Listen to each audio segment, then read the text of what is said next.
Hello and welcome to a very special episode of Spoilers Intended, a podcast about series and films. I'm Ryan, joined as always by Andrew. Hello. And Steven. Hey there. And in today's episode, we're doing a 007 doubleheader. We've moved on to Roger Moore. We're talking about The Spy Who Loved Me and For Your Eyes Only. And for those who aren't aware, our 007 doubleheaders. It's a tongue twister. Yeah, are a different format. We're not getting into the scores like we normally do in a review. We're reviewing two movies in this one. So we're going to talk about, the first movie in the first half, second movie in the second half. Yep. Spoilers are free reign from the beginning. And we're reaching back to 77 and 81. If you haven't seen this at this point, I don't know what to tell you. Yeah. And also, I don't think there's any spoiling in this movie that would ruin it. If you knew everything that happened in this film, you could still watch both of them and enjoy them. Yep. So, and be entertained. Don't sweat. If you're listening right now and you haven't seen them, keep listening. It's fine. Don't sweat the spoilers. But for this series, what we're doing is we're going through and we're reviewing two Bond movies from each James Bond actor, and we're going to IMDb to find the two highest rated movies for each. Yeah, so these are not personal choices. Yeah, we couldn't decide. We didn't even want to attempt to decide like our personal favorite two. So we were like, let's let IMDb take the work out of that. Yep. And the way we're doing it, our first episode was Sean Connery. Mm-hmm. We did Goldfinger and From Russia with Love. Yep. And then now we're moving on to Roger Moore, where we're going to do Spy Who Loved Me and For Your Eyes Only. Yep. And the next episode. Sorry. Oh, no, I was about to bring up, because we are technically skipping a Bond here with George Lazenby. We're not skipping him. Well, we're not, yeah. Yeah. So in the next episode, that one's going to be weird, is we're going to do one from each of the short time Bonds, George Lazenby and Timothy Dalton. So we're doing On Her Majesty's Secret Service and License to Kill. No, right? Living Daylights. Living Daylights? Living Okay. Daylights, yeah. So On Her Majesty's Secret Service and Living Daylights. I would prefer it to be License to Kill. Gotcha. But unfortunately, IMDb said no, has sir. spoken. Yeah.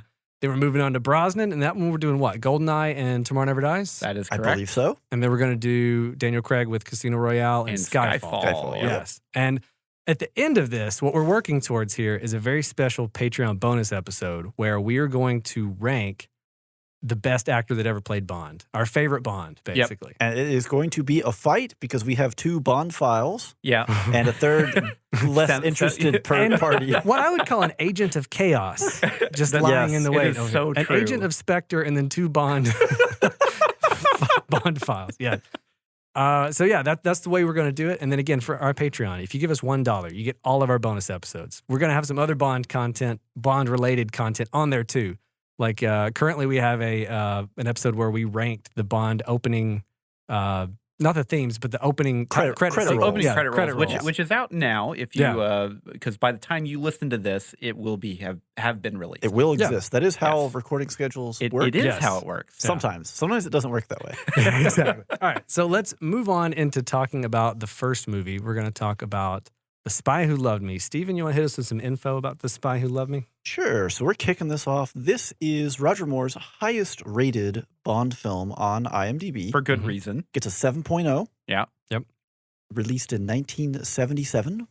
This is the 10th Bond film, the third Moore film. So it took him a couple to maybe get as warmed up as he could be. Yep.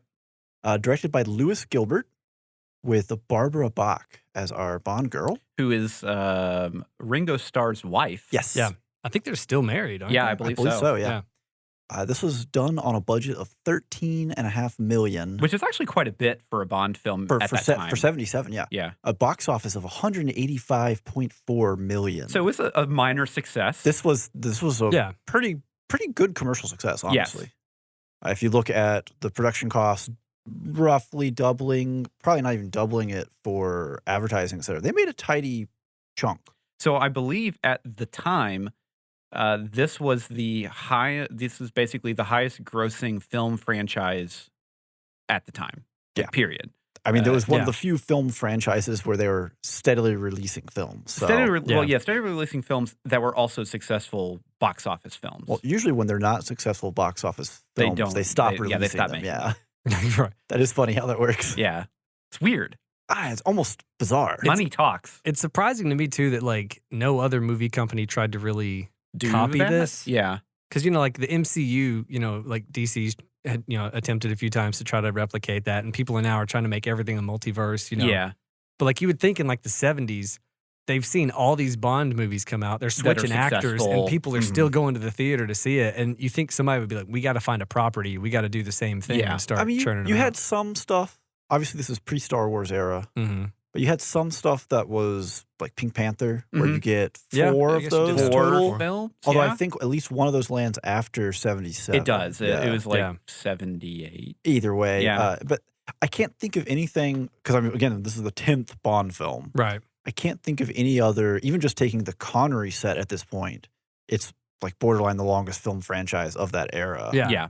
So, Yeah. Just interesting. Mhm. All right. Well, let's move on into our thoughts on The Spy Who General Loved thoughts. Me. But before we do that, I have a couple general Oh. thought or general trivia Jump in. just for the film. Okay, so this is Roger Moore's favorite film Oh, okay. that Really? he did. period or favorite Bond? Favorite Bond film Okay. that he did. My favorite movie of all time is one I did.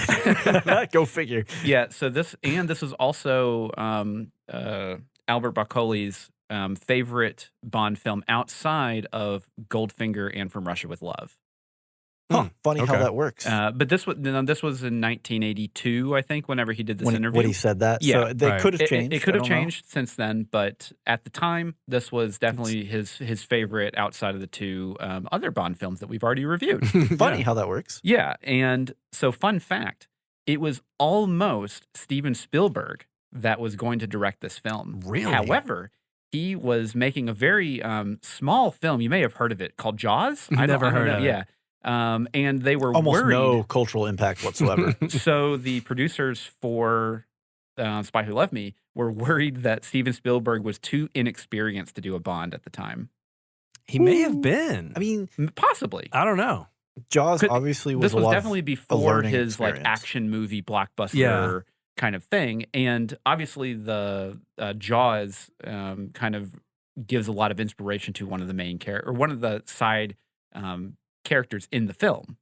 Mm-hmm. But, Yeah, because it's also a thing. But yeah, it was like, I just found Yeah. it very interesting that they actually wanted Steven Spielberg to do it, but he was obviously working on Jaws at the time. So wait, did Jaws come out before Yeah, this movie? 1975. Okay.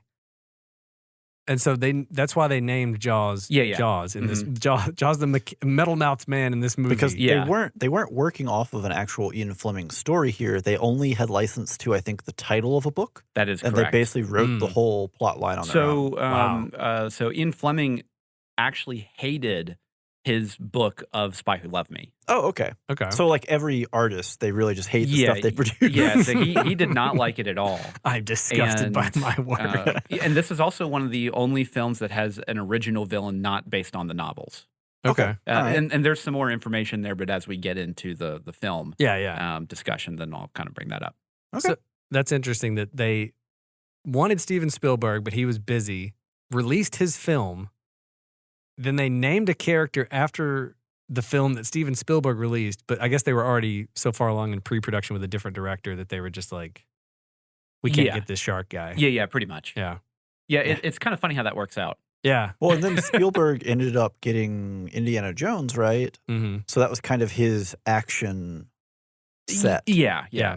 But yeah, I mean, like up until at this point in the 1970s, like I guess Steven Spielberg was an unknown director Yeah, until because Jaws. everyone kind of knew him from Jaws. Yeah. So I guess inexperience. It's just kind of funny thinking about it now Right. Like, of him being an who's inexperienced this director. Steven Spielberg kid? That guy's not going anywhere. Yeah. Okay. Well, what did you think about it, Steven? Oh, I'm going first, huh? Yeah. What did you think about the movie? Well, I mean, this is classic Moore camp. Yeah. And I definitely enjoy. It's interesting how quickly you going from Connery to Moore. Yeah. You actually kind of modernize really rapidly. You do. We have a Bond Yeah. girl, but she actually does things. Does things. She's a, She's she's a a- person. She's not Yeah. window dressing. right. She's a competent spy. And very competent for like she's his Yeah. equal essentially in logical thinking. I mean, there's a and- few scenes where she's like kind of like not really effective, and she's Yeah. like, "Oh, James," but it's like she outsmarts him a couple 2 or 3 times. yeah. times. Well, yeah. I mean, I love the bit when they're fighting with Jaws and they get the microfilm. She's just kind of, okay, bye. right, she just deuces. Good luck with that. Well, I mean, clearly, like if Roger Moore is having problems fighting Jaws, she has no chance. Well, I mean, Yeah. she's got the objective in hand too. I mean, what else? Yeah, there's no Yeah. reason for you to stick around. And I don't know plot relevant point. I don't recall specifically at that moment if she had her realization about who he killed. Oh yeah, Oh, no, it's- no, it's- no. it's post that, happened, right? Yeah, Yeah, it's like towards the end. Yeah, of that's the towards film. the end of the film. Okay, Mhm. that's what I thought. I don't think they had any animosity yet. No. No. So it was more of like a playful cat and mouse kind of relationship. But I at mean, that point. in that moment, I mean, she was definitely a dedicated Russian spy. I Yeah. have the objective in hand. Mhm. Sacrifices must be. Some of you may die, but that's a sacrifice I'm willing to make. So fun fact. Whenever she is trying to escape in the van Mhm. and she's trying to drive it and she's having trouble like doing the stick, Robert Bach actually did not know how to drive stick. Oh, so she And was actually just having problems. She's with actually it. just So they having were just problems. like, try it, see what and happens. all of Roger Moore's comments and snarky comments are all unscripted. So him asking, "Should I drive?" is literally him just being snarky Yes. as crap to his coworker. He improv most of the movies. What you're telling me. Yeah, I actually really love that scene too because you really get to showcase how strong Jaws actually is. Mhm. Yeah. He's not He's just like physically imposing, he's just indestructible in this film. but Yeah. also you've been introduced to him, right? You know he's the problem, but the way he eliminates people is, again, campy and comical. Yeah. And now this is actually a problem. Yeah, he beats people by slowly biting them. On the neck. Neck. Yeah. Like, with a metal mouth. So Yeah. another fun fact about the metal mouth, he could only keep those prosthetics in for about 30 seconds. oh, so it was like we get the shot and then we take And it them was out. because Yeah. they were bet they're so painful. incredibly painful. Wow. And a lot of the expressions that he has to make are very like open mouth and stuff like that, which actually hurt a lot for him Huh. to do that. So they only had it in his mouth, so whenever they were showing, it was real quick cuts. Yeah. Just to try and make sure that You would- he wasn't so uncomfortable. Think that they would have had like denture technology or like the ability in movie prop making to make them like not that bad. I mean, it's 1977. Do they even care about these people? Maybe honestly? not. That's probably what it was. More than likely, it was just like, just put it in there. It'll be fine. You're making a living If wage. you're gonna complain about it, I'll find someone else. Right. Okay, so Stephen liked kind of the camp, I guess. I like the camp, but it's also still decently balanced with action. We get a really big action set piece at the end.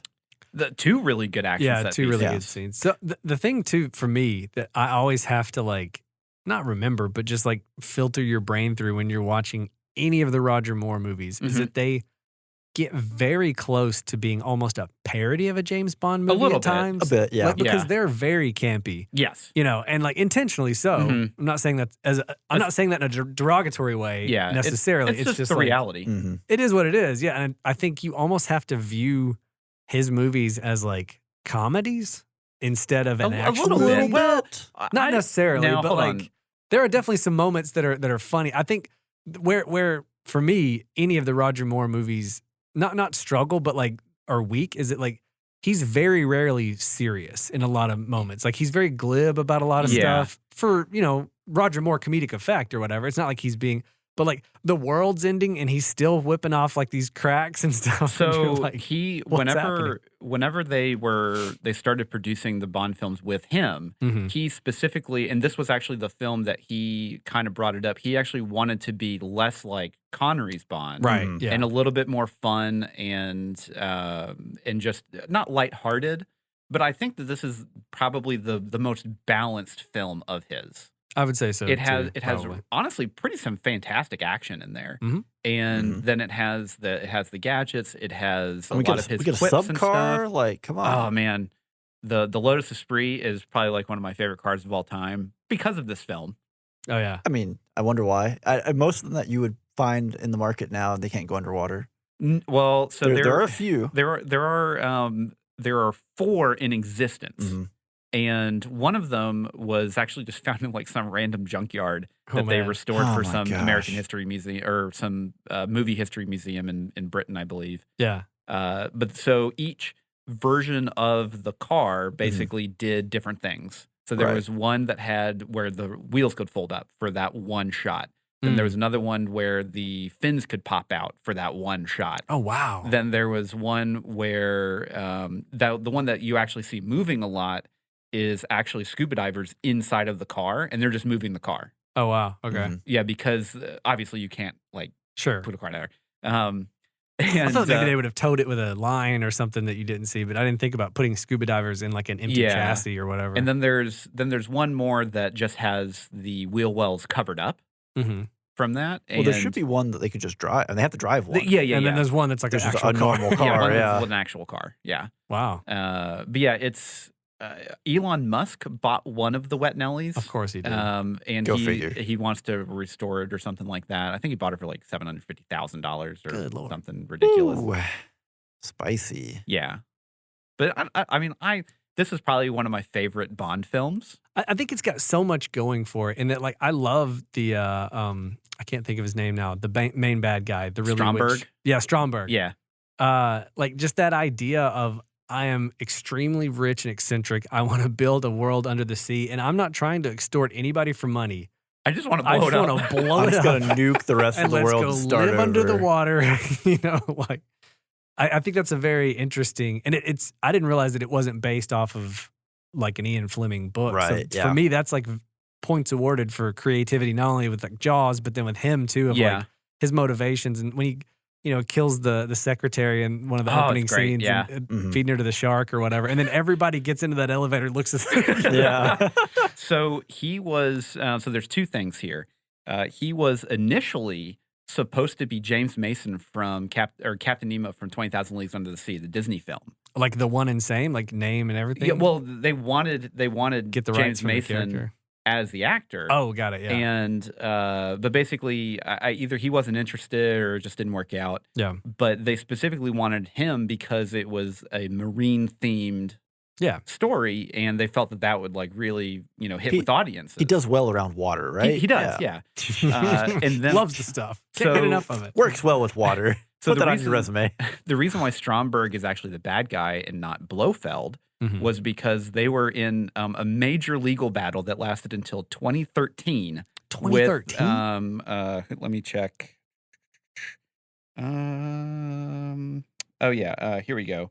Ernstamo Blofeld was supposed to be the main villain and get a proper death, but neither he nor Spectre could be used due to an ongoing legal issue since Thunderball with Kevin McClory, Mhm. who's basically putting together another rival Bond film, which is Never Say Never Again. Hmm. And that legal issue lasted until 2013, which is why the first time we get Spectre again is the Spectre film with Daniel Craig. But wait, doesn't Blofeld appear after this film? He is unnamed. Oh, he is unnamed. Oh yeah, Okay. yeah. We'll get into that a Yeah. little later in this Yeah, episode. I didn't even think about that. They don't ever say his name. And they couldn't use his name wow. or the original voice. But they could use the likeness. they could use the obviously. likeness. That's crazy. 'Cause I was like, Blofeld's the- been in like 2 or 3. But yeah, so that is one of the big things with this film is like, so Stromberg was the first villain that was not in any of the books. I mean, He was a great Good villain. villain, honestly. Good yeah. villain, yeah. He did a who fantastic needs the books job. if that's the case? Because I do like that his whole motivation is just like, I just want to blow everything up.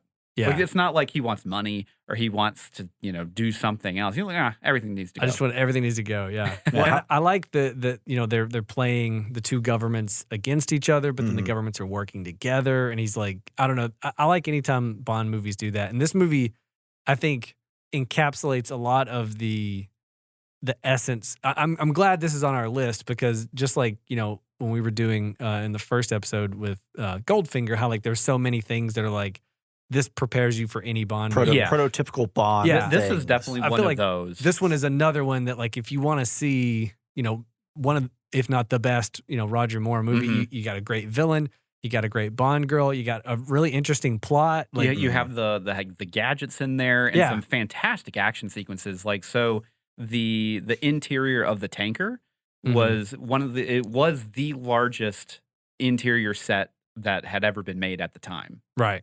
just for that. And they actually had to get Stanley Kubrick Kubrick.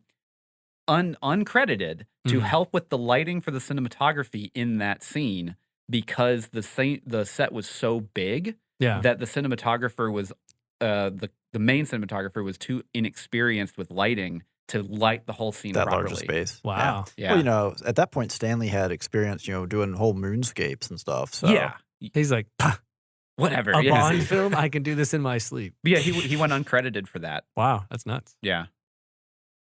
I what other information?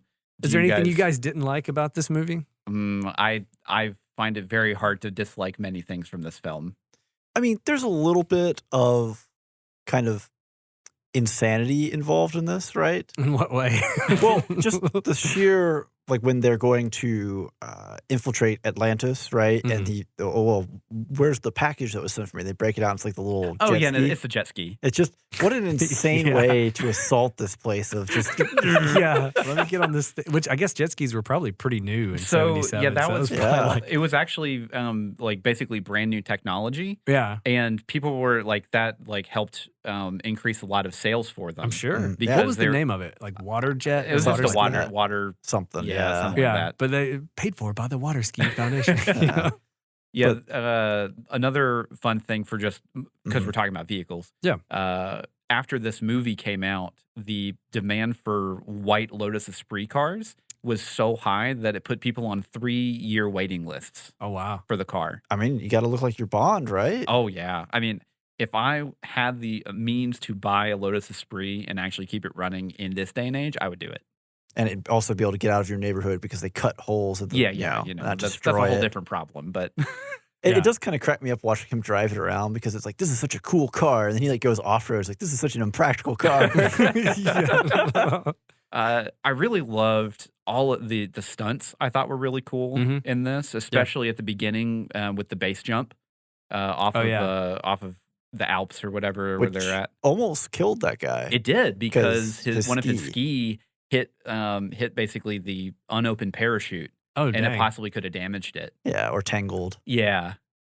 I wonder, so Roger Moore is an avid skier He in is. like real life. So I wonder if he had like a clause, because there's skiing scenes in both of these movies where it's like, whatever we do, we need to go somewhere where I can get some ski action in. 'Cause, like, it's in my rider. I need like one ski scene. Yeah, I think maybe it's more just the ski scenes in Spy Who Loved, or like in just the 70s and early 80s was just because skiing was really popular. It was, because like they didn't do any of that in the Connery. There was no skiing scenes, right? And No, Sean Connery doesn't do. I don't screw. Well, also I just golf. in the jump from these, right? We had Spy Who Loved Me, and then we had Moonraker in between these, and there was a big kind of objection that they were going too far into gadgets, not grounded enough.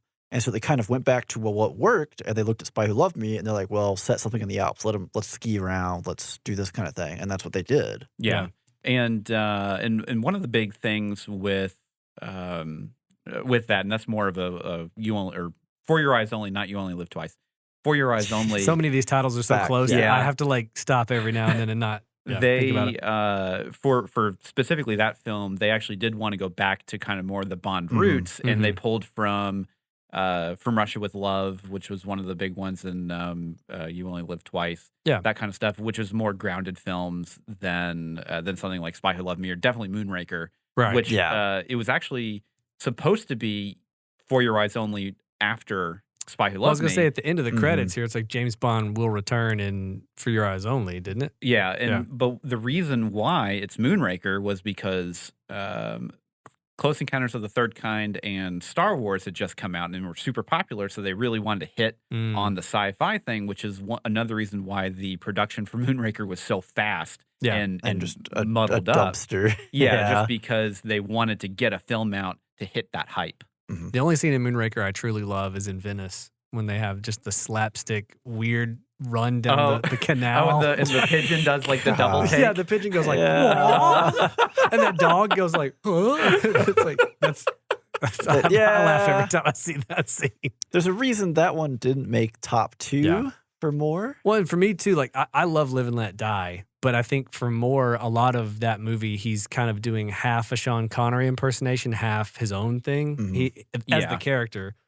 Then in like The Man with the Golden Gun, it's kind of the same. So this is really the first one where Roger Moore is like his own peak Moore. It is, he definitely kind of fell into that role, I think, for this one, where because you really get a lot of good experience of him like interacting with other military officials, and then also him just being like on a submarine with a bunch of other naval guys for like whenever he's like kind of leading the charge in the freighter, which was I love that scene. It's just really cool. Yeah.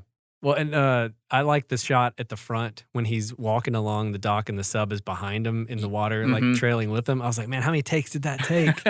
Did they get that in one, or did they have to back this submarine up and like do that shot again and again, you know? So we haven't actually talked about his like just the stuff in Egypt, which I thought was really cool too. Oh yeah.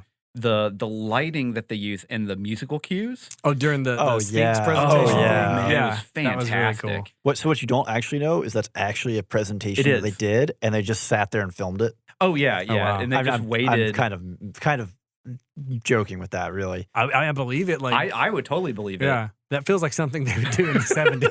It really does. Check out this. Look at this really tall, imposing guy. Trust me, he's totally fine. Yeah. So ignore the man in the background. There was another moment. Well, sorry. Go ahead. No. Go ahead. I was gonna say when we were watching it towards the end when they're watching the missiles, go for your submarine, and I was like, now technically on this map, what this is saying is that these rockets are flying north on the globe in a curve to each other, not actually in the air. Yeah, because that would just be a straight line. So I was like, I was laughing at the idea that they launched this missile, and he goes like along the coast. It's a huge curve. It's like Wanted, but with missiles. But they're both just like doing this unnecessary arc around the globe. Yeah. Anyways, I was just going to mention Richard Kiel, who is the actor for Jaws, and he's 7'2". He's a huge dude. Which is a big dude, really big guy. How tall is Shaquille O'Neal? Like 7'6" though. And no, Shaq's like 7'1". Is he 7'1"? Yeah, but basically same height. So Jaws is taller than Shaquille O'Neal. Yeah, he's bigger than Shaq. That's confirmed. Crazy. Yeah, but so he actually went to a bunch of different showings whenever the movie was coming out. And at Sat the in end, the front row, right? Just piss everyone off. So at the end, whenever Jaws actually he actually escapes and lives. Apparently he heard like people were like applauding that he actually lived that's because awesome. He was such a memorable villain. Yeah, and I feel really bad because they didn't do him dirty. They gave him a redemption in Moonraker. I mean, he got a second movie, which is more than most villains. Bond especially henchmen, henchmen. not villain, henchmen here. Yeah. Well, I mean, in this movie, he is indestructible. He falls off of a cliff into a house. I love when he comes out of that house and that guy's like, "What happened to my house?" And he's just like, walks past. No, he always just dusts himself off. No big deal. Everyone else in that car is dead. Jaws is fine. It's a car full of dead people, and he's just like walking away. Yeah. I thought you were going to say in the theater, and like when they got up to leave, he bursts out of the screen. Or like he makes his escape on the film, and he like jumps up from the back and runs out. Yeah, runs across the front. So I actually didn't have this one in the trivia, but I just remember it. So in the train scene, the jump scare of him in the closet. Yeah. He actually got scared in the theater when that happened. Scared himself. That's awesome. I have one more piece of trivia, and we haven't really talked about it. So the scene whenever Bond is confronting Stromberg in like the dining room with the little harpoon when he gun shoots thing. him in the wiener under the table. Yeah, God, twice. I was like, yes. Every time I see that. Anyway, sorry. So the cool thing about this scene is Roger Moore thought it would be much more dramatic if he actually sat down and then dodged out of the way. But that was right before the take. So there was no, there was literally no safety stuff because they only reinforced the back of the chair because he was supposed to actually stand behind it. Wow. So essentially, he actually could have gotten really hurt if he wouldn't have dodged out. He could have hit his wiener for real. He did actually get hurt from the explosion. Okay. But it was minor, but it's definitely one of those things where but he felt it would be more dramatic, and honestly, it works. I just love how he could have just pointed the gun at him and shot him, but no. You shot me through the tube. I'm going to shoot you through the tube. Yeah. Pow, pow. And then, I mean, like that dude's death is like probably one of the more graphic deaths of like it's pretty brutal because he shoots him a few more times, and you're like, well, yeah, because he shoots him twice, and then he steps to the side and shoots him again. Shoots him in the chest a couple times, and you're like, wow, because he's mad about it. For so many Bond deaths, they either like when Jaws is about to crunch somebody's spine on their neck. Yeah. They cut away, or they don't show. Like when he's laying on the ground afterwards, there's like just random blood on their clothes. For that one, they're like, we want to show we want like a Sam Peckinpah Western. I want slow-mo squibs popping out of this guy. It was interesting. Yeah. And then one last thing. Mm-hmm. So the Egyptian government did not, they basically had minders to kind of like watch over the filming to make sure that that basically all of the lines that they said did not make the Egyptian culture and the Egyptian government look in a bad light. Right. And the line of whenever Roger Moore is kind of walking away from the collapsed scaffolding that Jaws collapsed on Egyptian himself. building. Yeah. Egyptian builders. He mouthed the line, but he didn't say it. And then they overdubbed it later on. Wow. Sneaky. And but apparently Egyptian audiences loved it because they got a good laugh out of it. That happened to my house. They killed my grandma. But yeah, that is the entire list of trivia that I had, and I totally pulled it, like basically like trimmed this down from like 3 full pages of trivia. It sounds like there's a lot going on in There's this a production. lot. Well, and I also like how you see it in the credits, right? They credit an Egyptian folk group for like the dancing that's in the club. Mhm. Yeah. And that is kind of cool when you watch these because I like how many different locales you see because when you're on the Mediterranean, and Bond is on the Mediterranean a lot, right? There's a lot of cultures that are very condensed. It's very easy to be like, well, I'm in Italy today, Africa tomorrow, Greece the next day, etc. And they actually kind of do a pretty good job of showcasing the areas and giving you a feel for what those places are like. And that's, for me, that's fun. It makes the setting look neat and it makes interesting it and feel real. real. Yeah. Yeah. Yeah. The one other thing that we actually really haven't even mentioned is the music. I thought the music for this film was actually quite fantastic. Yeah. There's a couple of the like the pow pow pow pow. Yeah. Pow pow pow pow. Yeah. That is very like It's very 70s. it's very 70s. So I could see some people not liking it. I mean, again, I grew up watching, the Roger Moore Bonds, probably more than most of them. And I mean, for me as a kid, Jaws was like, I love. Like, Jaws was such a cool villain, and so I'm used to that music for sure. But I do think that like I don't know that it holds up necessarily. It's not as timeless as some of the 60s stuff. I feel like, you know what I mean, like in the Connery ones. Yeah. The car chase. Or the motorcycle to car chase to helicopter attack was fantastic. Like I loved all the that. beat was really good for it, and it had that good kind of like disco-esque kind of action film. And I like I don't know the character name, but the henchwoman who's like after him. Naomi. Yeah. Like she's cool because like she's like not just very attractive. She's like she flies a helicopter. She's shooting rockets. She's like attack helicopter. That was a lot of fun. Fun fact about her because I remember. So the scene whenever she is introduced to Bond and the Major, she has kind of this like stern, pained look on her face. It's because this like right before the take, she got stung by a bee in her back. Oh my gosh! Oh, and they were just like, well, we just got to roll through. She was like, no, we'll just do it, and she like actually was pained. She does look pretty stern. Very severe. But it plays into the henchwoman aspect of it a little bit, I think. Also, I love them showing off the model of the ship because I sat there looking at it being like, are they showing us the model that they use for these shots right now? Probably. Are they just so proud of this thing? They're like, look at it. Look at what we made. And the props master's like, be careful with this. Like, we have to have this for more shots later. No. They've already done those shots and then have it there. Yeah. They're so proud of their work. Well, it had been destroyed then. Well, they had like 3. You got 3 different ones. It did crack me up because you have this issue with these types of movies. You go back this far, right? They don't have the budget or the technology. Yeah. You have the ship is blowing up, and then you see it sinking, and it's intact, quote unquote, underwater. Yeah. And it's like, obviously, you couldn't blow it up. Shell actually offered a use of an empty tanker. Oh, really? And the insurance and it was probably too high. At this point, it's not just, hey, we're going to film this inside of an empty tanker. It's like, well, that requires you to be somewhere near or on the ocean. A lot of this is a sound stage. Yeah. Whereas at the Pinewood Studios or whatever, this is much more controlled environment. Because especially like, if you're actually using a real tanker on the ocean, you have to deal with weather and waves. And if you want to blow things up inside the tanker, you can't damage the tanker. What if Shell wants to use that next week, right? Like, You did what to our tanker? That was a loan. Inconceivable. How could they have explosions inside of our tanker? Yeah. Yeah. What were you doing with our tanker? But I'll just go ahead and say it. I think that this is probably not even just one of the best more Bond films. I think this is just one of the better Bond films wholesale. It has kind of everything that you want out of a Bond film, or kind of what you've come to expect. And this is definitely the proto version for a lot of movies that came after it. Oh, absolutely. A lot of the formula, especially for the opening from Carly Simon. Right. Yeah. And nobody does it better. It is fantastic. Really song. good credit sequence. But I really think that this is honestly just one of the best Bond films that they've done.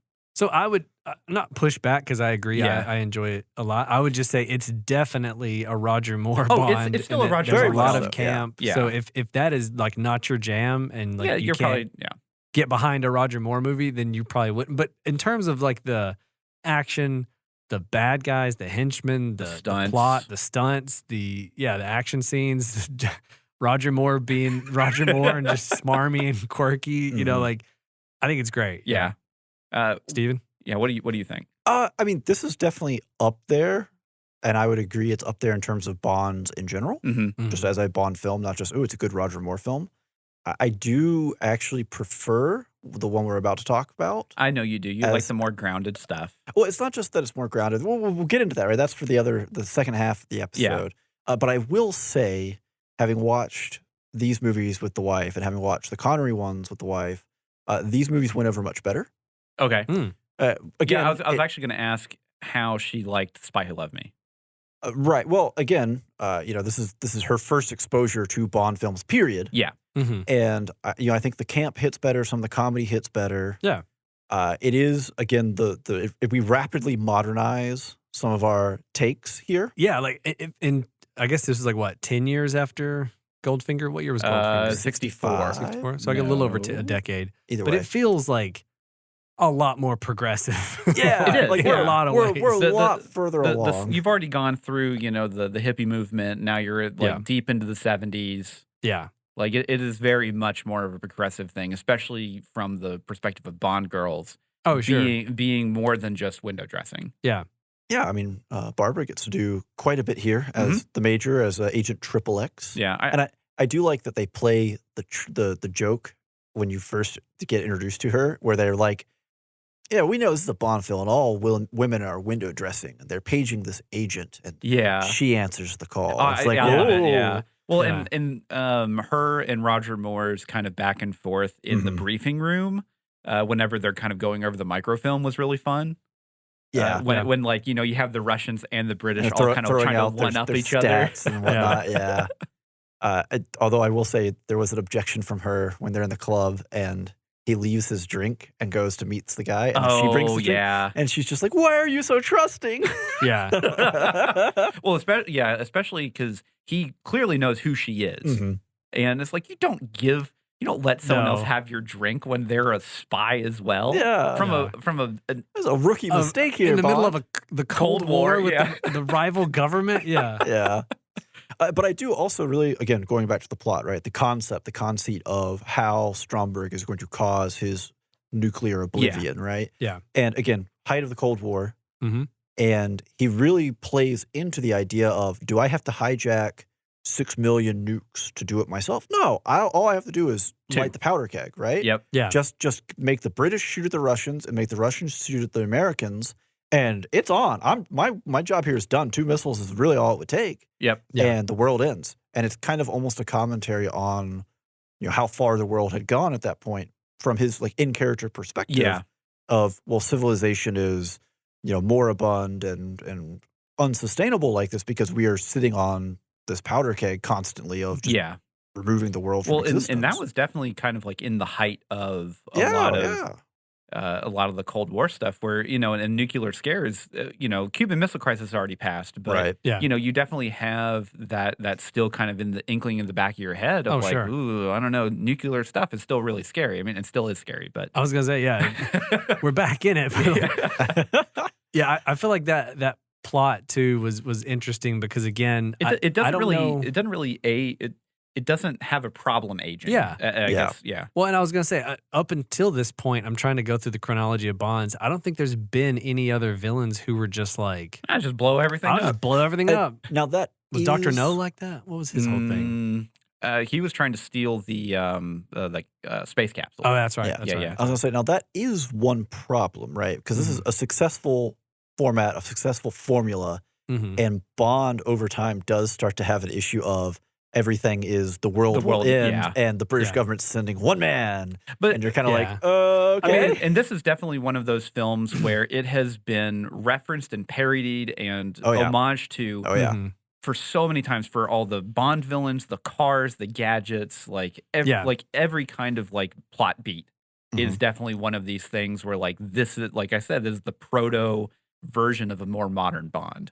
Absolutely. Like I think this is a great choice. Thanks, IMDb. For there was no way it wasn't going to be on this list. Right. Like I think it's a very good look at, again, probably the peak Roger Moore Bond 100%. in terms of what's happening in the like you're saying, like the gadgets, the Bond girls are awesome. They're not like just window dressing. The plot, the villain, Jaws, all of it's great. So again, if you could only watch like one Sean Connery, it would probably be Goldfinger. If you can only watch one Roger Moore, it would probably be this one. Just for, again, even if like it's not my favorite package. Roger Moore movie, but I could definitely like easily recommend it as the one you should watch if you've never watched them, because it exposes you to all these like ideas and things that will be played on in future Bonds. Yeah.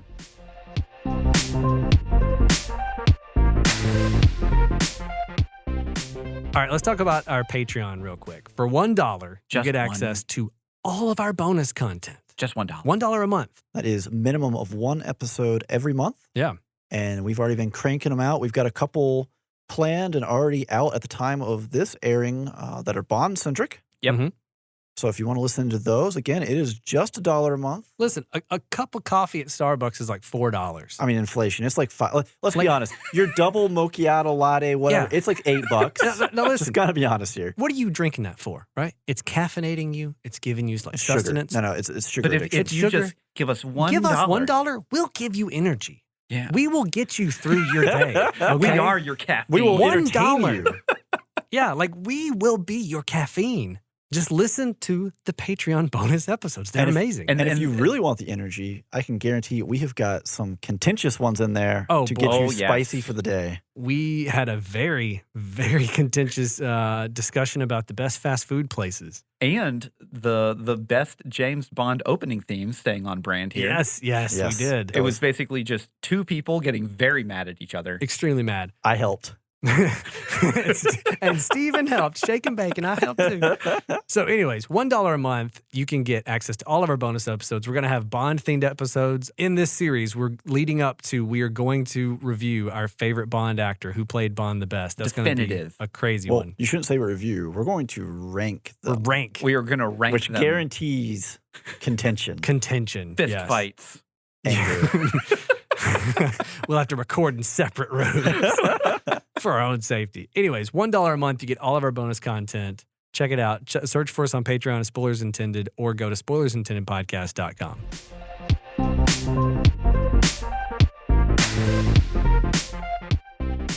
Now, let's get back into the reviews. We're moving on to our next film, For Your Eyes Only. Steven, hit us with some info on For Your Eyes Only. All right. So following our metric here, pulling from IMDb, it had a 6.7. So that is the second highest rated Moore film. Yeah. Yep. And this came out in 1981. It was the 12th Bond film and the 5th with Roger Moore, with the director of John Glenn. We had The astronaut? No, I don't think that's how it worked. Could have. I don't know. I'm going to butcher her name. Carol Bouquet? Yeah, that's right. Okay. I was like, I look at this word and I debate bouquet. Yeah. It's Bouquet. Carol Bouquet as our Bond girl. And budgets are going up here. This is a budget of $28 million. So this was more than double Spy Who Loved Me budget. Oh my gosh. And this so this actually saved, this film specifically saved United from going bankrupt. Really? Yes. So speaking of saving from bankrupt, it brought in $195.3 million at the box office. Which is crazy coming That's a off lot of of money. Moonraker. But apparently Moonraker was also a very much a success. Moonraker made them quite a bit of money, if I recall. It did. And Especially this was 81? 81. Wow. That's Yeah. a lot of money in $81. That is a lot of money in $81. It's actually pretty impressive. I mean, like, a lot of people rag on Roger Moore from being like the ultra campy James Bond and, too old to play James Bond, which we'll get into here in a minute. And, but like, honestly, like his films were all very much a success until basically like, I think View to a Kill was the one that was just a big flop. Yeah. People were probably tired of Roger Moore as Bond by Well, that point. so- I mean, he had a long run. He did. He had a long run, and the interesting part is this was actually the film that they wanted to bring in a younger Bond, and Yes. then it just kind of just ended up not working out. And Well, they filmed that opening sequence of him visiting his wife's grave yeah, as it was supposed to be a way to tie in or tie over like the new introduction of a Bond, I Yeah. think. And then, of course, they didn't have a new Bond, so they just did it anyways. And then it leads into insanity. so this that opening sequence or cold open for this film was actually one of the only, I think it actually is the only cold open that exists that does not have any relation to the rest of the film. Right. Right. It literally is just a thing. Well, it was both an attempt to introduce a new Bond, which they didn't have. Which they didn't have. Didn't need to do, and they did it anyways. And then it was also a giant middle finger. To McCory. Kevin Oh, McCory, Yeah. because they were still within legal battles, so they couldn't About use the Blofeld Blofeld. stuff. Yeah.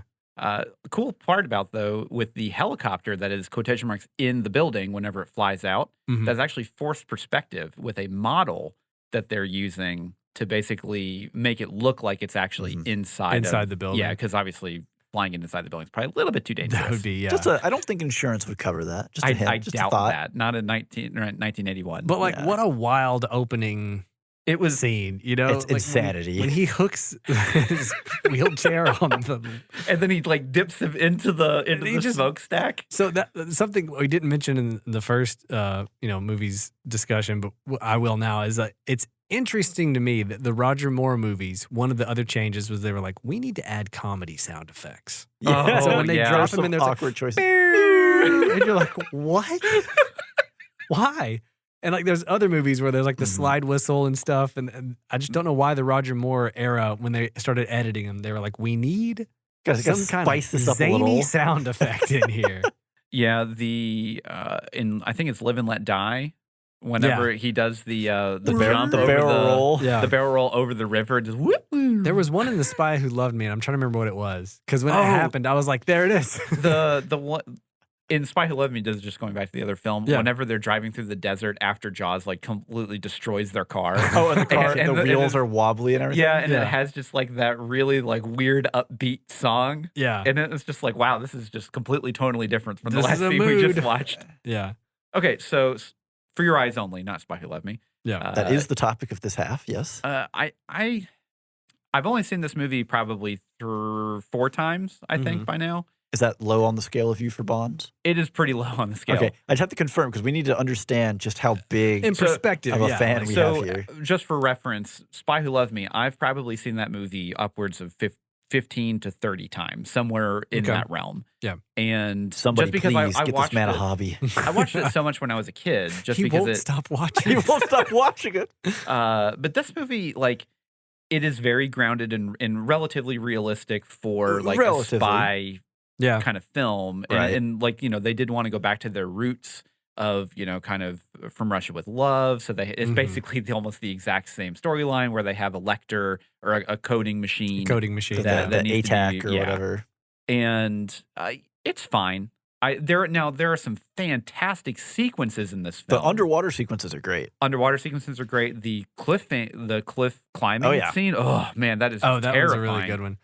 I like the one where it's a bobsled being chased by a dude on skis being chased by a guy on a Motorcycle. motorcycle. It's Yeah. like wildness. That is a bonkers scene. Yeah. For one, just because the stunts involved Just are, everything are going on crazy. is Oh, yeah. insane. But then, unfortunately, there was actually a stuntman that passed away in this one turn for the bobsled no. scene. Which was he on the skis, the motorcycle, or the bobsled? I do not know. I'm pretty sure he was one of the bobsled. He was one of like the the actual bobsled bobsled driver. You would think that'd be the safest of those three situations. So interestingly enough, that track, not long before they shot the scene, that track, because that was an Olympic facility. The Olympics had been held there. I in assumed the 50s. it was because I was like, "There's no way they just built all this." Italy for just this has movie. this, yeah. Yeah. That track actually killed a bobsledder not too long before they did that stunt. Yep. Wow. On the same turn. Yeah, same place. And So then you just fly off it? What is it about that turn? It flips over. You Yeah. go too high up the bank and it dumps you over.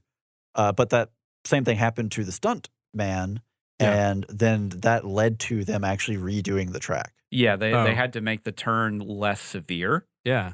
Just because it was such a sharp turn that, like Steven said, basically you go up too much on the embankment and then you'd fall down, and then essentially gravity takes over. Yeah, like crack your neck or whatever. But from a stunt perspective and visuals, like that is a fantastically good looking it's scene. a wild scene, insane scene from start to finish, and that is a long chase sequence. A long chase sequence. There's a couple of chase sequences in this movie that are like long. Well, like it's like they're on those skis for like 20 minutes. It feels like, because it goes from one chase scene to another. With like, and it definitely escalates as you're kind of going through, which is really cool. Yeah. And so, kind of talking about chase scenes, the initial chase scene with the girl in the Citroen. So not a Fiat. That's a really good chase scene. Really fun.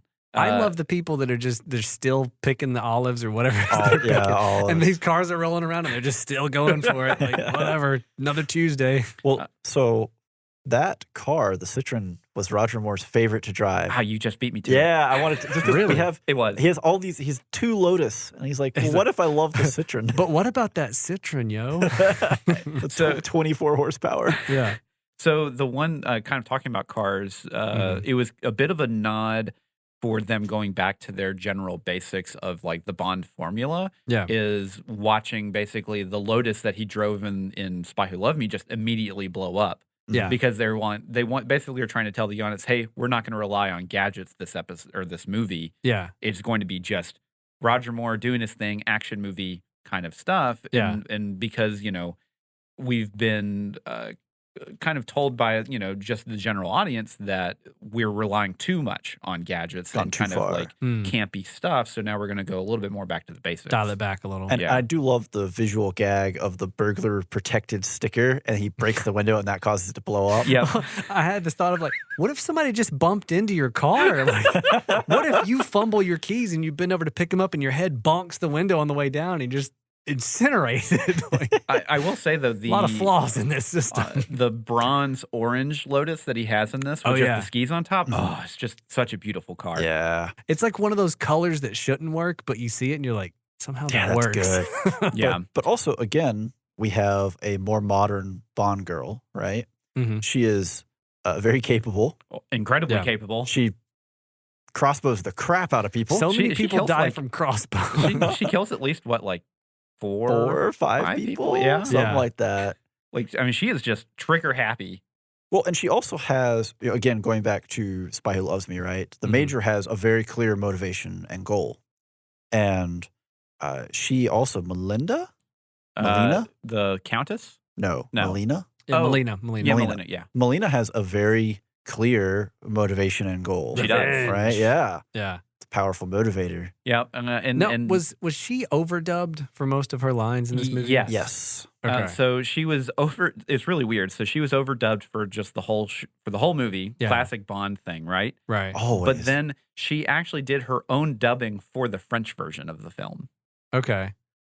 Yeah, it's I mean, that probably makes sense. It makes get the sense, same actor to do it. But it's just kind of funny how like almost every single Bond movie has kind of overdubbed their actresses. Like, so same thing with Spy Who Loved Me. Barbara Bach she's just an American actress, and they basically had to like use someone else for her lines. I mean, they keep they did this a lot through it was just kind of a common thing apparently, which is just bizarre to see now. Right. And it is a little jarring when you go back into the older Bonds because it's off just enough that you notice it, but you can't always be like, it's definitely dubbed. I feel like though in like Spy Who Loved Me, I didn't notice it that much, or it didn't seem as off as in this one with her. It was like, it was pretty obvious. Like, because it was just the way she moved her mouth sometimes. It was like she wasn't opening her mouth enough. in the frame or whatever, and it felt weird. Well, it's possible if she was actually, well, I mean, I would assume that she'd be presenting her lines in English. I think she was saying it. Yeah, it wasn't like Yeah. the good, the bad, and the ugly, where you can see someone obviously speaking Italian, but English words are coming out. It was just like like the voice was emoting and like enunciating harder than her, like face looked like she Right. was saying it sometimes. Also, Yeah. she loves her crossbows. I love how we see her with a crossbow, it gets left behind. And then when we see her again in Cortina, she's shopping for another crossbow at the local crossbow shop because that's just a thing, apparently. Hi, I need one of your crossbows at this ye old crossbow shop. Ye old crossbow shop. So I think my thing with this movie is like, I like it okay, but I don't like it as much as The Spy Who Loved Me because I feel like, well, number one, like your henchman, your bad guy isn't as interesting Memorable. or memorable as the Weak. henchmen and bad guys Weak. from, No. No, I mean, You like, disagree? Well, again, if we're moving away from Camp. an Odd Job or a Jaws style Sure. henchman, like Kriegel as a henchman for this environment he's in is like a perfect machine, right? Like this is your Yeah. biathlete, yeah. cross country skier, sharpshooter, Well, And I mean, monster of a Locke dude. looks creepy. yeah. He's Yeah. got that look of somebody. And then the He kind of reminded me of the bad Christados, what's his name? Christoph. Christastos. I don't know. But Locke, he actually reminded me. Okay. He reminded me a lot of one of the bad guys from Diamonds Are Forever. Yes. Oh, yes. Yeah, he had the Forgot same about kind that of dude. like dead eyes. Dead eyes. Dead eyes. Serial killer eyes. Yeah. Well, and I really love Bond's response to him, like once he finally traps him right on the cliff edge. And this is Yeah. kind of one of those situations where this is a valuable font of information, but Bond is mad, like Yeah. out for vengeance, and just Not that valuable. kicks him off the thing. And then Lauren went, "Oh wow!" And it's kind of like this is really, we talk about more in the it's- camp, right? Mhm. But he's really indulging in the violence here. We see Bond kill a lot of people. Yeah. Yeah. So actually, Roger Moore did not like the fact that James Bond kicked the car off of the cliff. Oh yeah. He actually wanted the car to just fall off by itself. Mm. Just because he felt that it was a little bit out of his character to do that, just specifically being that version of Bond. Yeah. I actually, I could see that. I liked it just from the perspective of, he killed the Countess in front of him. He Yeah. killed Oh, I mean, the Doom His Buggy friend- chase is like, horrifying. yeah. yeah. And just kind of taking that out on him, Mhm. which, again, we're kind of in the more grounded-esque era Yeah. here. Yeah. And it is the early 80s, still the 80s, which is generally a little bit more harder and more realistic kind of Yeah. filmmaking than like what the 70s was, which is a little bit more fun. And it's Yeah. it's interesting that there's still that comedy and some camp, and there's still the sound effects Yeah. and stuff like that. like And- whenever the Citroen drives across the roof of another car. yeah, or Yeah. they jump over that house and the dude and his cow go like whoa, and like watch it, But like you're saying, like the villains aren't Jaws; they're more like an actual They're just a person. But a yeah. formidable person. I think my other complaint, and it's a minor complaint. It's just my only other hang up with the movie, other comparing it specifically to The Spy Who Loved Me, is like I feel like the plot takes longer to click into place and for you to understand.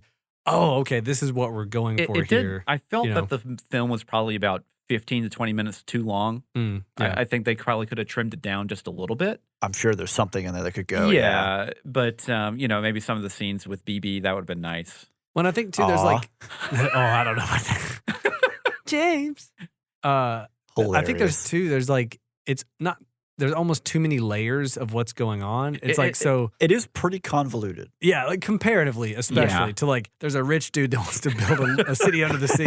This one's like, well, there's a henchman who's stealing a thing for a guy, but that guy is also working with the Russians, who's also, it's like Yeah. there's a lot of like There's a lot of layers. Like choking it's your like way an up the onion. corporate ladder until Yeah. you go like, oh, okay, that's what we're doing. And then here. you think you've made it all the way up the corporate ladder, and then it's actually a double cross. yeah, Yeah. This is not actually the bad guy. This is the bad guy. right, yeah. So that kind of, again, not a huge knock to it at all. It's not like Yeah.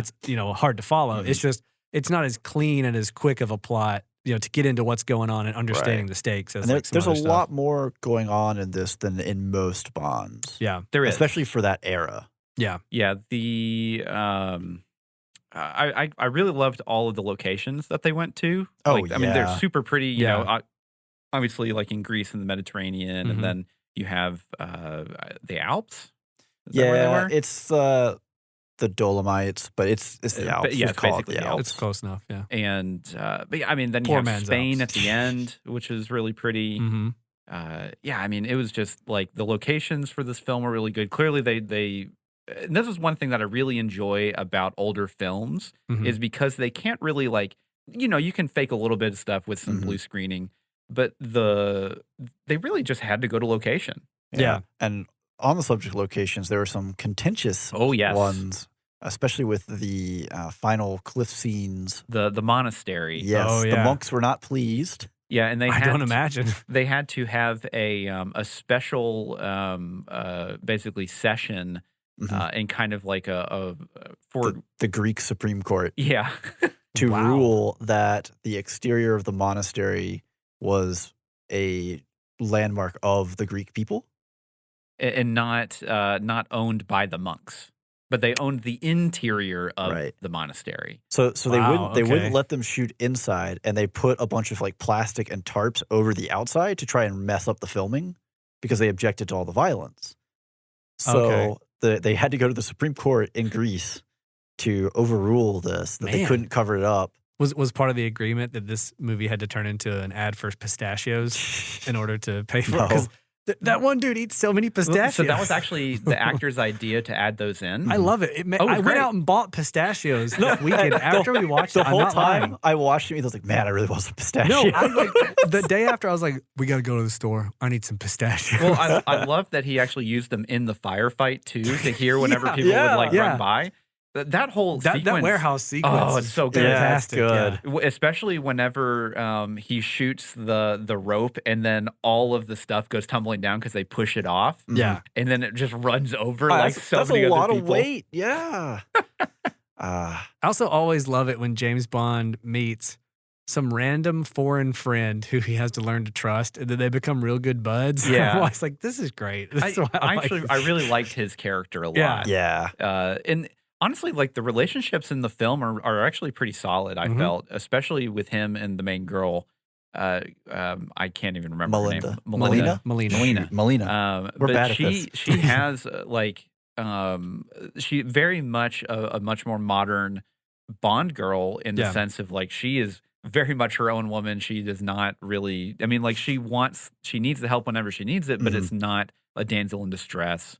Right. Or Yeah. she is very capable of taking care of I herself. think for me though, the one thing that's kind of weird is it like I don't really get a lot of like sexual tension between them throughout the movie. It's not like No. in The Spy Who Loved Me, Right. Where you the know, whole it's- time it is, and then like, at the you can end, cut it with a knife. because up until the Countess, like James Bond hasn't hooked up with any women in this movie, and I'm like, is he gonna go the whole movie? Is this you a know? Bond film? Yeah, and then he hooks up with the Countess, and I'm like, oh, okay, cool. Oh, I mean, and then at the end, when he gets with Melina, it's almost like, oh, okay, I guess it has to end on this because it's a Bond movie, but it didn't feel as like they haven't been playing cat and mouse. Yeah. it felt like they were literally working together. There's to not do a lot of stuff. flirting. No, yeah. Yeah. unless you're BB. And Let's talk about BB. Well, okay, so fun, interesting facts. So basically, she is hypothetically 16 in the film. She's actually a 22-year-old actress. Yeah. And she is only 1 year younger than Melina.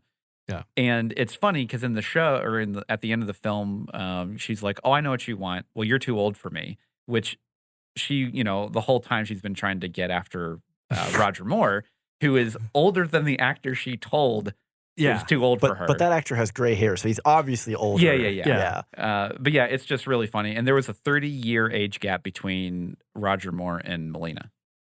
Yeah, well, because when he Carol. did Live and Let Die, he was like 46 on his Yeah, first Bond he's old film, I wanna right from the say. get-go. Yeah, well, and I want to say that he was actually older than when Sean Connery left.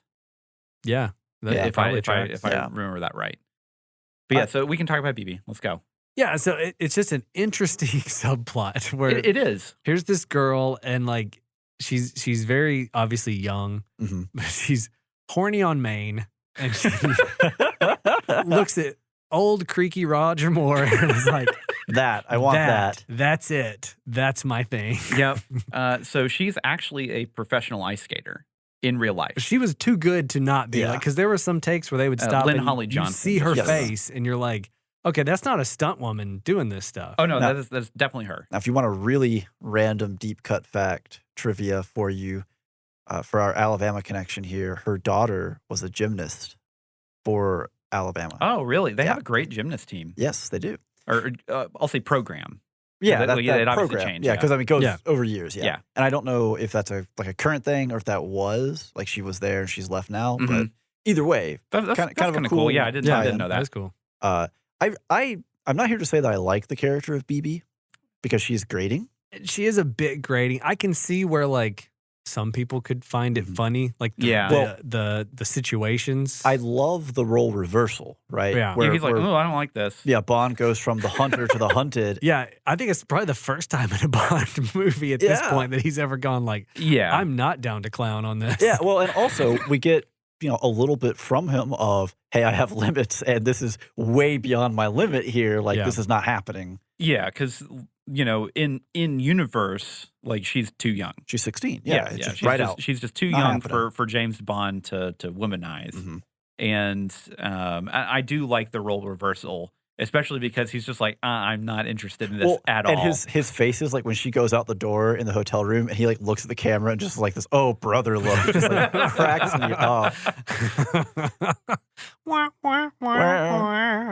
Yeah, this movie definitely I think this movie has a lot of really good like moments in it, yeah. and I think it's just kind of tied together with a relatively boring pacing. It does need probably about Yeah. 10 minutes out of it somewhere, Yeah. just spread out across Somewhere. Either you have your initial car chase and it's like this doesn't need to be as long, or your ski chase, this didn't need to be as long. I don't know. The ski chase was really fun. Although I will say, in that ski chase, the stuntman they had doing the actual skiing yeah, was skiing backwards yeah. in order to be able to look at the camera.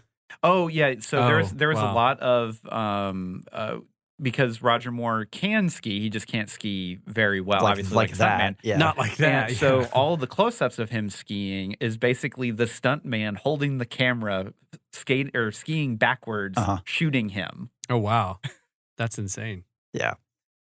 So it's I don't know. There's just so much going on in this movie. There's a lot going on. And again, I do think it is a lot of good kind of foundational pieces of what you can expect out of Bond. Oh, 100%. Mhm. And even more so carrying through like the character of BB. If you're an Archer fan, season 2, episode 1, Swiss Miss, they make fun of that exact scenario in that. Yeah. So it has tropes that carried through as well, Yeah. which I think it's fun to see this. And because I haven't seen this movie in a while, and then watching it was like, oh, I recognize this. I understand this reference. Yeah, Yeah. This is definitely one of those films where, like, in my mind, like, I was like, I think I remember this film, and then I kind of getting into like watching it. I'm like, oh yeah, this is what comes up next. Oh yeah, Yeah, this is what comes up next. Same. Like you're watching it and you're like, oh, okay. They're about to do this is They're where about to do this. Yeah. I did like the underwater sequences that you kind of mentioned earlier. Oh yeah. Which are really cool. So the only thing I will say about those is the parts that they obviously filmed in a studio Mhm. with like wind blowing on them and they just slowed it down. yeah. Yeah. And that was like underwater. You know, the So- close-ups of like his eyes and her face and So stuff they like actually that. had to fake that because Carol had a nasal problem and she couldn't actually be underwater. Oh, Yeah. So that interesting. was actually not because they didn't want to do it underwater. It was They just couldn't. Yeah. Yeah. Okay.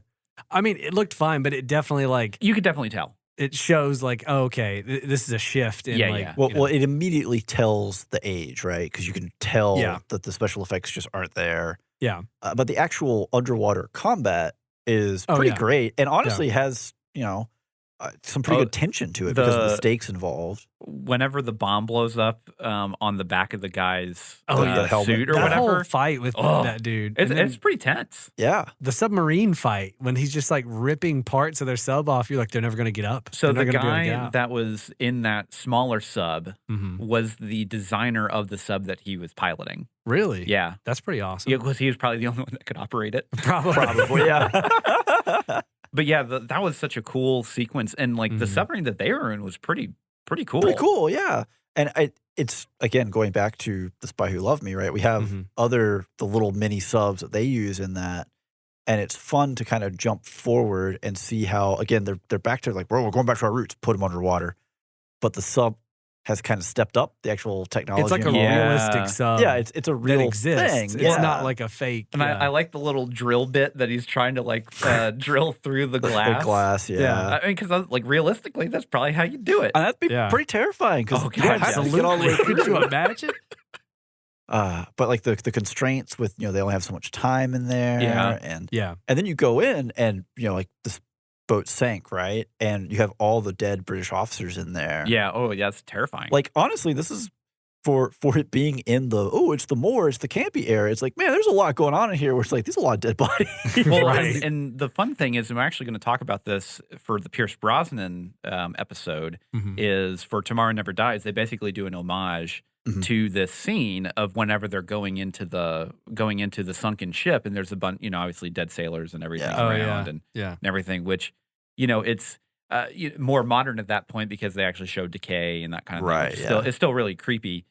But, for the time, 1981, like, it's pretty impressive. I'm sure, of how much they kind of, like, put into this. And clearly the budget shows here, I think, for the time. A fair leap up. This movie cost more than Top Gun did. Oh, wow. Yeah, Top Gun, I think, was $25 million.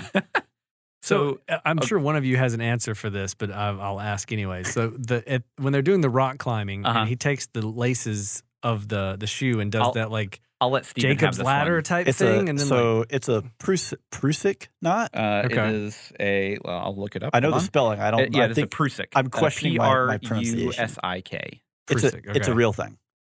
That is actually. Is it conceivable that he could have done it that fast? Maybe the knot itself is actually pretty simple. It's just kind of a tension hitch. So you're basically just wrapping and then going over that, and then that creates tension. You can do one pretty quick, I imagine. That's pretty cool that they did a realistic thing. But for me as a viewer, not knowing anything about rock climbing, I was like, this feels very elaborate. Just start climbing. What are you doing? Well, it basically lets you create a ladder where you're sliding, and then when you put the weight on it, it creates tension. So you're not just like full upper body strength is your only answer the here. whole time. Yeah, because that's the big thing with a lot of people, or like you don't really think about how much upper body strength you actually need. But like, so if he's a 200-pound person, you got to have the arm strength to carry a 200-pound person. Yeah. Yeah, you burn yourself out fast. Yeah. But yeah, it's interesting. That technique at the time of filming was actually 50 years old almost exactly.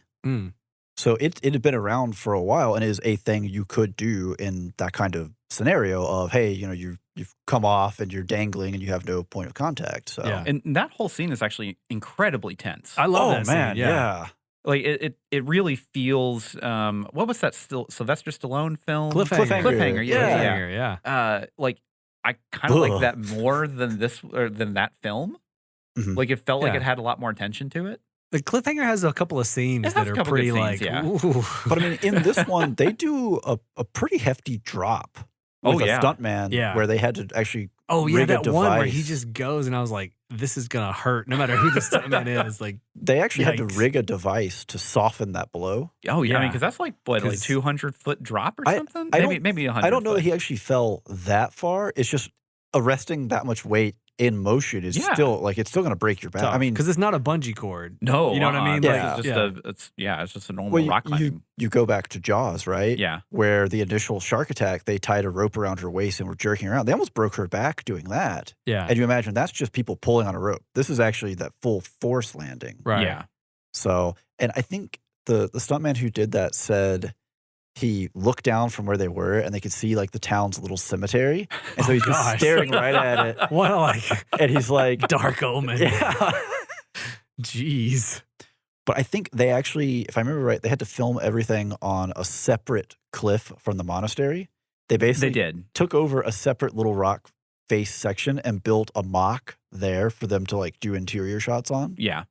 The other thing too is for those scenes, Roger Moore had to basically take a Valium and alcohol and alcohol to combat his vertigo, which made those scenes really hard to shoot because like he just couldn't do them. Yeah. So he'd have to get doped up just to make sure that he could actually do those scenes. I also like shout out to the henchman who like sees him crawling up and instead of like turning around and yelling, hey, he's guys. here. Or Shooting goes, I'm going to walk down this mountain.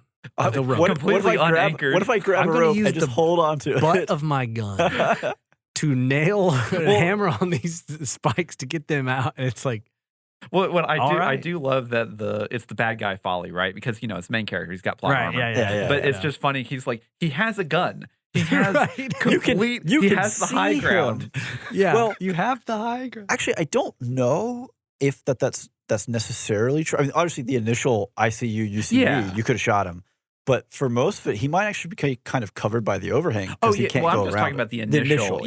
Yeah. After that, like, if he's down there and you want to make him just have some horrible death of falling, like, I guess that's the way to do it. But Well, and then you also have kind of the tense moment of the henchman goes over, right?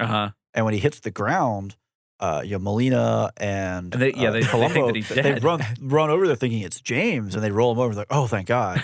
Yeah. Also, that dude's in way better shape than someone would look like if they fell that far. Smashed like He'd a be pancake. hamburger meat. Yeah. Also, in this movie, they throw a lot of dummies out of like things. They And do there's this- a lot of falling mannequins. They They do really this do. in a lot of that era where you Yeah. can just see the dead limb. Yeah. Well, whenever he pushes Locke's car over Yeah. the side, Yeah. And the mannequin falls out at the bottom. which I mean, like, if you like just at a quick glimpse, it actually is pretty brutal. Yeah. You're like, oh, He fell out of the car. Yeah. Well, then they actually got an actor to lay beside the car after it for that next shot, so it like looks legit. But it was like, man, there's just a lot of mannequin death in this Yeah. movie. So so this is more of a somber note. Unfortunately, the Bernard Lee was in the final stages of stomach cancer, which is why M is not in the film at all. Yeah, he's mentioned as being Oh. on leave. Yeah. Yeah, I remember So he that. basically couldn't do the filming just Yeah. because cancer, and it's just unfortunate that couldn't Which he Yeah. tried to. Yeah. He tried to be there and just could not for the pain. Just couldn't do it. Yeah. That's terrible. and then Because I really liked him no, he Yeah. was As great. as an actor. Yeah, Just he's great. iconic. Yeah, and Yeah. then in Octopussy, he gets replaced. I can't remember the actor's name, but it's so essentially there's been 4 actors that have been M at Mhm. this point. So you have Judi Dench, Bernard Lee,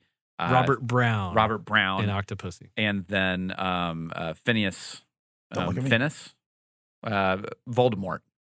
That's how I know him. Oh, okay. They give him a nose for this role, though. Yeah, he does have a nose for those. He's going to take over more than just a high school. Yeah, and this is just one more final piece of trivia that I have. Well, I have 2, but really only one. So Roger Moore hated the final scene with Margaret Thatcher. He felt that it was too campy and against the tone of the film.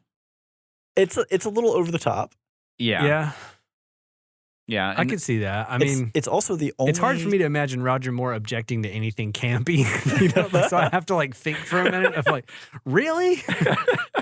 well, I mean, but like clearly he wanted They wanted this to to make be it more of a grounded. serious Yeah. film, grounded film, and at the end, and he also didn't like the fact that the parrot was the one that basically hinted of where they should go next. In the film, basically after they get keel hauled, Oh, and yeah. somehow Yeah. escape, which doesn't make any sense. Yeah. Yeah, that one's interesting because you get that first pause of, oh, we have a moment. Let me free my hands. Like, bro, just grab worry about the hands later. Get the other rope off of you. Yeah. So really, this movie, like the opening scene and the ending scene, are where it's like a little kind of the What's ridiculous. going on? Yeah. Yeah, because then everything else is honestly quite good. yeah, And like we said, it probably needs to be a little bit more pacing. Yeah, it could be tight. You can tighten it up a little. The music wasn't as memorable as Spy Who Loved Me. not to me. It definitely had Spy Who Loved Me really had like actually quite good score. I felt. do like that though. With both movies, they do work the Bond opening theme in. theme. Yeah. Well, not just the Bond The theme, opening Oh, song. yeah. For Your Yeah. Eyes Only, and for Spy Yeah, Love into they- like certain sections of the And score. they get it for Your Eyes Only. They get that in there multiple times, kind of with different instrumentation. yeah, And that Yeah. works really well. I personally, I love the opening. I do too. It's You- fantastic. You said you ran out of trivia. I got well, one no, more. and I do have one. You got- that was what, super what is trivia yours? bros over here. we had way too much fun looking this stuff up. So when they decided to include Sheena Easton in the opening sequence, right? The super 80s film Yeah. look. Which was the only time that has ever been done Yes, for a Bond opening. for a Bond opening. yeah, that have the artist in In the the thing. yeah. For whatever reason, the cinematographer settled upon some really difficult lens and lighting choices to get the effect. So the upshot was if she moved her head, like if it just had wobble in it would blur the frame. Oh boy. So in order to keep her head still, Oh gosh, where's this going? they put a steel vise on her head. Yep. As one is one. And basically locked her to her torso. As someone who works in video production, this is very standard on most shoots. But they lock them down and you say your lines. They just hid it in her hair. Oh. Yeah. And she said it's the most uncomfortable thing she's ever worn or done. Yeah. Well, yeah, because like that's why all of her shots are just very. Well, she just turns. Yeah. And she just looks straight forward. Yeah. That's just the vice turning her against her will. Face the camera. I don't want to. But this is one of my favorite Bond opening songs specifically. Mm-hmm. I love the piano in it, and Yeah. Easton just has such a good voice, and it's a really good ballad for the film. Yeah. I feel It's also kind of, I mean, again, we have kind of the camp, right? They get the title of the film and also the song title in the film in the multiple movie. times. Yeah. Yeah. No, that only happens once. It happens twice. Does it? Yes. Oh, Well, maybe Moneypenny says it. No, when he is given his folder of information for the job, it has tape around it that says "For Your Eyes Only." But it's a good play, right? Because it is a very spy thing. Yeah. Yeah. And spoiler: if you pay the $1 to hear our bonus episode, Here we go. some of these songs really struggle because they were just given Octopussy to work with or whatever. Yeah. How do you work with that? How do you make that into a song? Where For Your Eyes Only is a really good like kind of earworm. Well, Right. Sure. it's a good spy term. It's a good love term. Yeah. And it's something that you can actually sing. Yeah. You can write a hook around that pretty easily. Yeah. Yeah. Then you had Octopussy with All Time High. Yeah, they just gave up. They were like, well, there's no way. I think they were cowards. They should have tried. Do what you can. How many times can you rhyme this? I don't know. Yeah. Just go for it. All right. Well, so what do you think overall in terms of where this fits in the Roger Moore pantheon? I think that this is probably it's borderline second or third best film. Okay. Like How do you right on the line. How do you feel about it in all of Bond? Where would you put it there? I put it middling. What about you, Steven? So, again, for me, right, Mhm. this is my favorite Moore film. Yeah. This is definitely above the top half. So I don't know that this is necessarily top 5, but I don't know that it's super far outside of that. Like for Bond films as a whole. Period. Yeah. Total. Period. I don't like. I'm not saying I this can is definitely like see it in the top 10. right. That's what I'm saying. It's not top 5. Yeah. I don't want to say it's top 10 because then you're like, oh well, it's 10th. It's probably like 6 or 7 somewhere in there. I think for me it's it's similar. It's like it's probably not. It's maybe the third or fourth Roger Moore. I don't know, second, third. Well, because you like Live and Let Die. I like Live and Let Die a lot. I like obviously The Spy Who Loved Me. I think the problem I have with the Roger Moores specifically, and like thinking of them in a ranking, is that like there are action scenes and moments from that are really all good. of them Great, that yeah. are good. Yeah. But it's the movie around it as a whole. And I think that carries for this one. Like for me, the plot is a little slow. It's kind of convoluted. Mhm. Yeah. You know, it's not that it's bad. The BB stuff can be a little grating, but then like there are some really cool action scenes There in really this are. movie. And there are some really good, like, I don't know, just moments. So it's hard to quantify some of the Roger Moore stuff because Yeah. a lot of the movies, the plots themselves are kind of like, eh. Yeah. But there's like, oh, I know that one scene. Yep. Like just the, Yep. It's like, oh man, I can't the wait scene for the in Venice bobsled and scene. Moonraker, man. It's a great scene. Where are the pigeons? Click, click, click. Yeah, exactly. They put that pigeon's head in a vice. Maybe it wasn't a vice. It was somebody behind the scenes just turn it. But it, yeah, bitches. I really love the settings for this one. Yeah, Because a lot of cool locales. again- The locale are very good. Accepting the fact that in the era, right, if you wanted to film this area of Greece, you went there, right? There was no let's line a warehouse with green screens and fix it in post, right? Yeah. And I think it really sells not just the travel, the region, kind of the glamour of being the spy, Mhm. but it also lets the character of Bond, right? Because Moore, especially, really all Bonds, but Moore in this case, everywhere he goes, he has the attire for the opportunity, right? Yeah. He's always the debonairly dressed, like well dressed. He wears a lot of brown in both of these movies, It's which the feels 70s and 80s. I know. Yeah. I'm just saying, like, it feels very different than like Connery or any of the does. other ones. It has like a Right. very like specific Roger Moore feel to it, like a lot of his outfits. Yeah, now he does get a pretty dashing white suit in Spy Who Loved Me. Yeah. So, sorry, go ahead. As I say, and then you go from like with the in the Alps, you go from the parka, right? Yeah. And then you go all the way down to where he's in when they're like I can't remember where they are. They're in the little like street. I guess I can't remember now. They're in some kind of little narrow streetway, and he's dressed kind of almost like a sailor or Navy uniform, but it's not. But it fits the area, right? It hits it. Yeah. Well, so to kind of wrap up, Yeah. right? So how do you guys feel about these two movies being the representation of Moore's Bond? 100%. Yeah, perfect. I think this, because you get the camp with Spy Who Loved Me, and then you get more the grounded one, which unfortunately it was just more camp for him just in general. But it's really weird because obviously this one was such a success for Octopussy and View to a Kill. They tried to kind of replicate that. Yeah. And unfortunately, especially with View to a Kill, they went too dark, and it was but then even then there was still really weird campy stuff there in was there. Just tonal stuff all over the place in that one. The plot also is another. It's not good. It's a mess. Don't watch that film if you really, unless you just love Roger Moore films for whatever reason. But I think these are probably the best two examples. You concur with that, Steven? Yeah, and it is interesting. We've done two Bonds right so far. It is interesting to compare those and look at the more modern and kind of watch the needle move from serious to camp to serious, like back and forth. Yeah. Not just within the whole pantheon of movies here, but also just within Moore himself, or even scene to scene.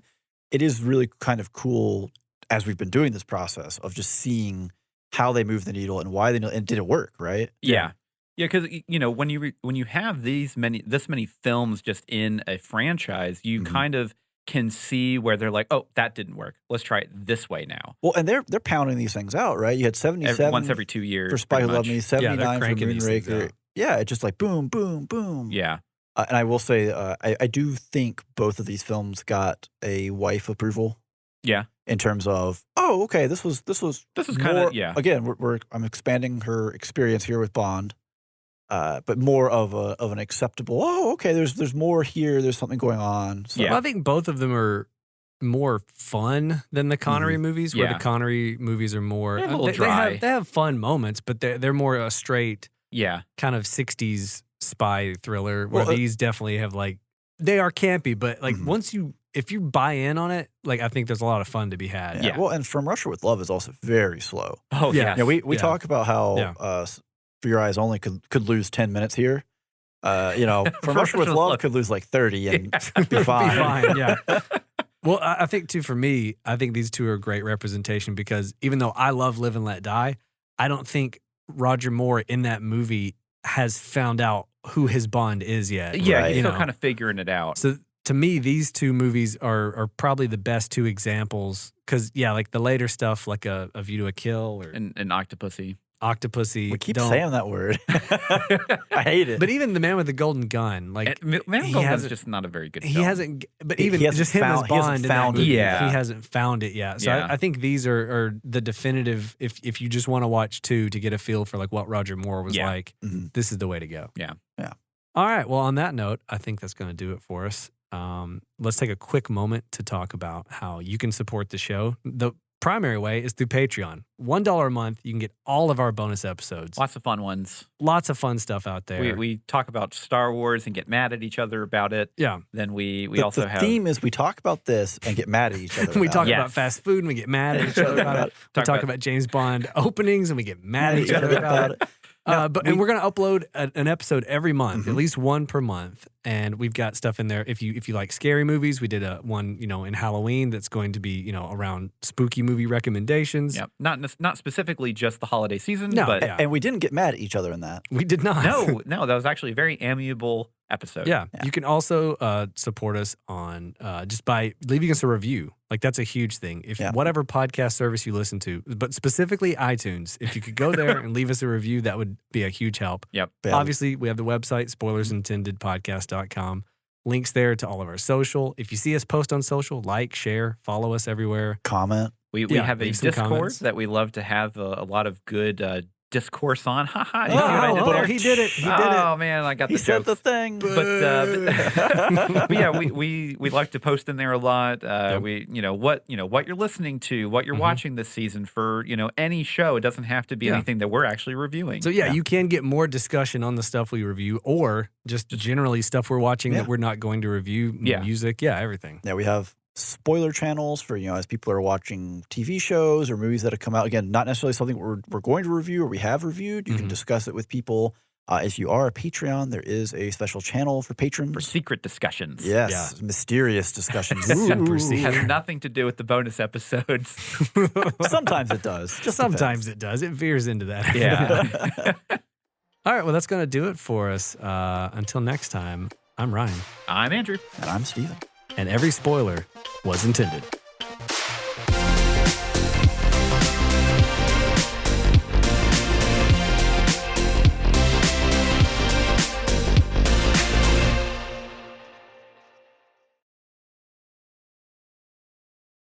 Everything on silent? Things should be on Everything except for my mouth. What's wrong with you? Listen, I love it. Embrace it. A lot of things.